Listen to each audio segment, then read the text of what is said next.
An exceptionally talented footballer and teacher was begged not to take his own life by his family, an inquest heard. Sam Jones, 28, from Denton, in Tameside, Greater Manchester, was found by his family in a cemetery on the evening of July 23 and was then rushed to hospital. However, he died 3 days later. The inquest into Sam's death heard how he had been in touch with his mother at about 9 p.m. to say he was planning on taking his own life. Sam refused to tell them where he was, but his family said they knew right away where he would be. The inquest, held at South Manchester Coroner's Court in Stockport, heard his family knew that he would be at a nearby cemetery where his grandmother was buried in. When Sam's dad Chris got there, he found his son considering ending his life. Emergency services were also called as Sam's dad and brother tried to help him, reports the Men. South Manchester Coroner's Court in Stockport, Image, Manchester Evening News WS. The heartbroken dad told the coroner, "I begged him not to do it." Sam was initially taken to Tameside Hospital, and later referred to the critical care unit at Manchester Royal Infirmary. On July 25, Sam's condition continued to deteriorate further and he was sadly pronounced dead on July 26. Senior coroner Alison Much told Sam's family, "I have to say how you managed to do all of that under those circumstances says a lot about your commitment to try and do the best for him. I understand it must have been a very difficult situation for everyone. If you are affected by this story, there are many people who would be happy to talk to you." Samaritans. If you need to talk and don't know where to turn to, the Samaritans operate a free helpline open 24/7 on 116,123. Alternatively, you can email joe@samaritans.org or visit the website to find your local branch. Saniline. If you or somebody you know is experiencing a mental health problem, Saniline's helpline is open between 4:30 p.m. and 10:30 p.m. every day on 0300 304 7000. Mind. The mental health charity Mind has resources aimed at helping you cope with and plan for a crisis.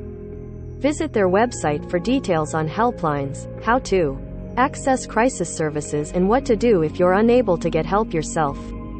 Asterisk in an emergency, dial 999 for urgent help. A number of his organs were later successfully donated to others in need, the hearing heard. "It was one of Sam's wishes, so that's what we chose to do," Mr. Jones told the court. The coroner added, "It's a tribute to your brevity as a family that even in his darkest hours, you were keen to follow your son's wishes to ensure his organs are donated to give others life even if he couldn't live. Of course, it doesn't bring him back, but I hope it served as a small comfort at a very difficult time of grief." The court heard how Sam joined Oasis Academy Leesbrook in Oldham in 2018 as a PE teacher but also regularly taught science and maths. Manchester Royal Infirmary, Image, Men Media. Most read. Queen got just 15 minutes notice of Prince Harry pulling out of Philip Memorial. Inside the luxury life of Putin's secret girlfriend as Ukraine goes through hell. Man defeated after unknowingly scoffing Cadbury cream egg worth up to £10,000. The school described him as an exceptional and gifted teacher, who was valued and respected by staff, students and their parents.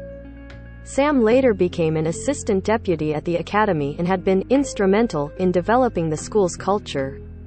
Describing his son as a keen footballer, Mr. Jones said his family were incredibly proud of him. "He had a great love for sport," he told the court. "He was so competitive, being second was not something he would ever accept. He played semi-pro football and played for a number of local teams including Wythenshawe Town FC. Up to 14, he was an excellent goalkeeper. 2 or 3 professional clubs even wanted to sign him as a goalkeeper, but unfortunately he had lost a love for it. He wanted glory, he wanted to be scoring goals. He was the first one in the family to ever go to university. It cost Mum and Dad a lot of money and he went twice. We were very proud of him. Sign up to our newsletter to get the day's biggest news straight to your inbox. The Mirror's newsletter brings you the latest news, exciting showbiz and TV stories, sport updates and essential political information. The newsletter is emailed out first thing every morning, at 12 noon and every evening. Never miss a moment by signing up to our newsletter here. The inquest heard how there had been nothing in Sam's medical records to indicate he had expressed any concerns with his mental health or had similar thoughts in the Before this, there had been no inkling that this was going to happen to your son and was completely out of character, Ms. Much said. It was out of the blue for someone with such a promising career, Ms. Much said. No notes were found and nothing suspicious was noted in a toxicology report. Our police investigation. Boy, 4, died from catastrophic brain injury after he was struck by JCB driven by uncle. Mom, whose baby son was mauled to death by dog, has charges against her dropped. The coroner said she was unable to rule Sam's death as suicide as there was no clear evidence to suggest he had fully understood the severity of his actions.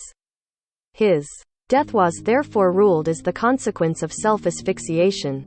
Addressing Sam's family upon making the conclusion, Ms. Much said, "You obviously loved him very much and wanted to support him as much as possible. You were very close to him and wanted to make sure he had the best and most supportive environment. That level of support is shown on the day when Sam was found. As a mother, I'm sure that is a conversation that will be impossible to forget.